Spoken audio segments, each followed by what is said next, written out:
Hello, this is Andrew with WMH Racing, and we are going to look at the SMC 5900 Ultra Low Center of Gravity Stick Pack. Now, it has been a long time since I've ran SMC batteries. Back in the day, Sub-C is when SMC was matching cells, and they were really great quality, right? He was, Danny was a good matcher, but he kind of, I don't know. I kind of turned away from them at the start of LiPo and just haven't really gone back to running SMC cells. But I'd heard some good things about them, and so I picked up a couple, and I wanted to give them a test. And to be honest, they completely blew away my expectations on the battery. So this video is basically just going to go over a discharge, and let's get some milestones and everything for one of these SMC 5900 ultra low center of gravity batteries. Right now I am charging in a heated LiPo sleeve. We're hoping to get the temperature of this pretty much as close to 100 as we can. 100 degrees Fahrenheit, that is. So let's see what the temperature of the battery actually is. Now we're at 99, 98 point. Okay, we'll get this show on the road. Okay, so kind of the first things I do every single time is I run an IR test. So let's see what our IR is at the start. 1.29, 1.28. That's crazy low IR right there. Crazy low. All right. I'll go back. Let's make sure we get the times right. So we want 35 amps for 300 seconds.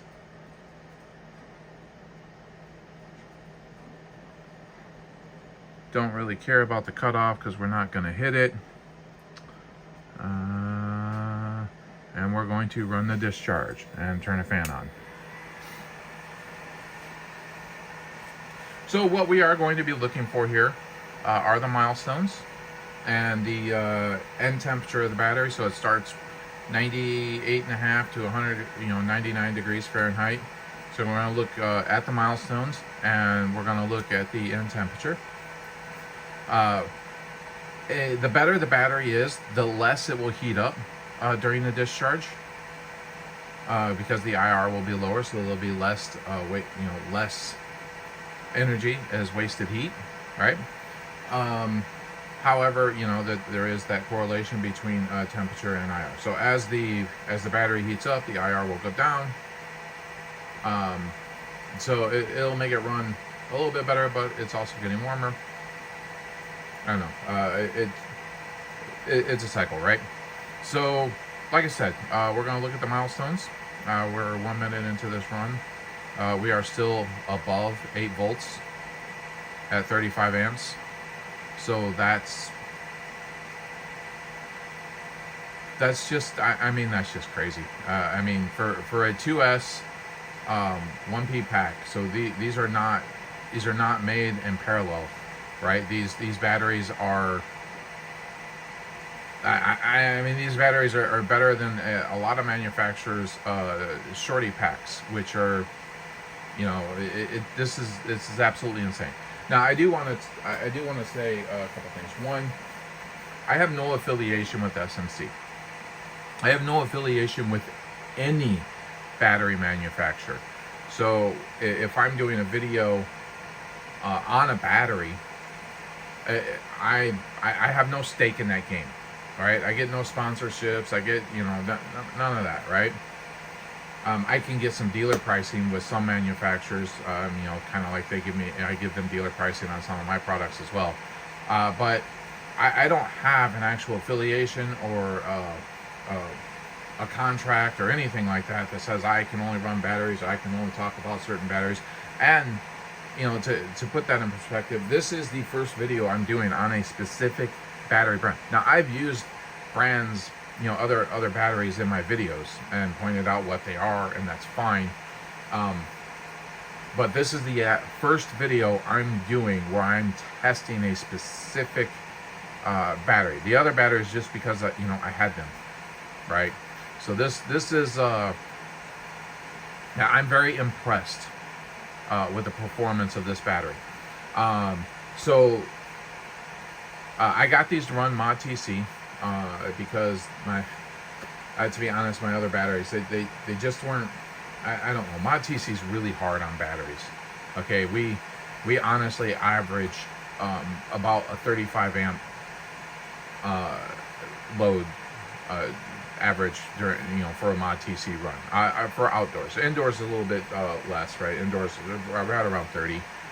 So you can get away with running maybe a lower milliamp cell. Like I know a lot of people like running the ultra low center of gravity 2S stick packs for Mod TC, but indoors, right? You can get away with that indoors, but outdoors,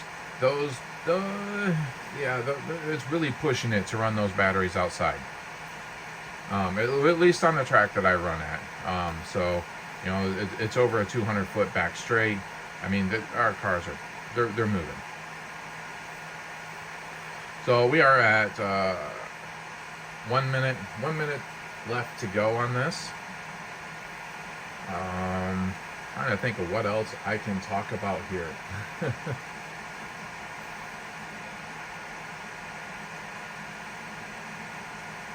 Yeah, I'm kind of like running out of stuff. I guess I probably could have like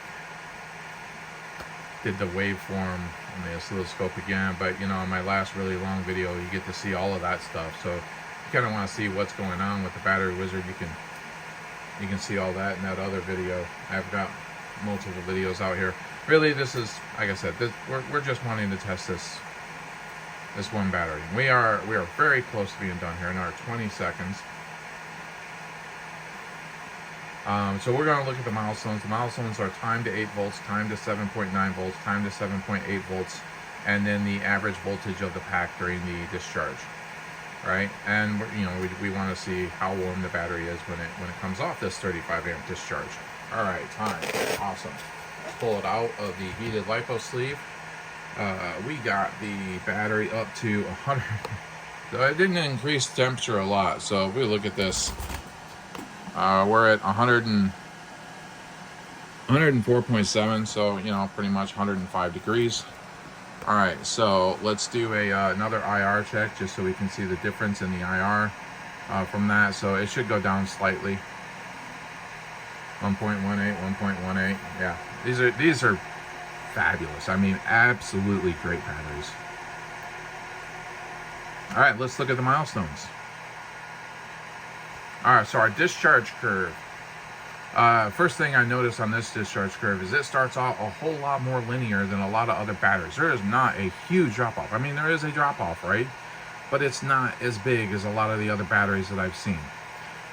We have 90 seconds to 8 volts, 122 seconds to 7.9 volts, 161 seconds to 7.8 volts. Let's see if maybe this is not looking on there right. And an average voltage of 7.854 volts. All right, again, this video is not meant to be long. It's meant just to do a test run on this battery and show you what I found. I do want to say at the end of this, though, that your testing procedure makes a very big difference on how the battery performs. I try to get my batteries as close to 100 degrees as possible when doing tests on them. So that way I can compare between batteries, right? So if you start each battery at 100 degrees, as close to it as possible, you will get results that you can compare to each other. And it doesn't matter if you want to start your batteries at 90 degrees or 75 degrees or 80 degrees, whatever you want to start your batteries at, just be consistent on how you test. All right, this has been Andrew with WMH Racing. Thanks.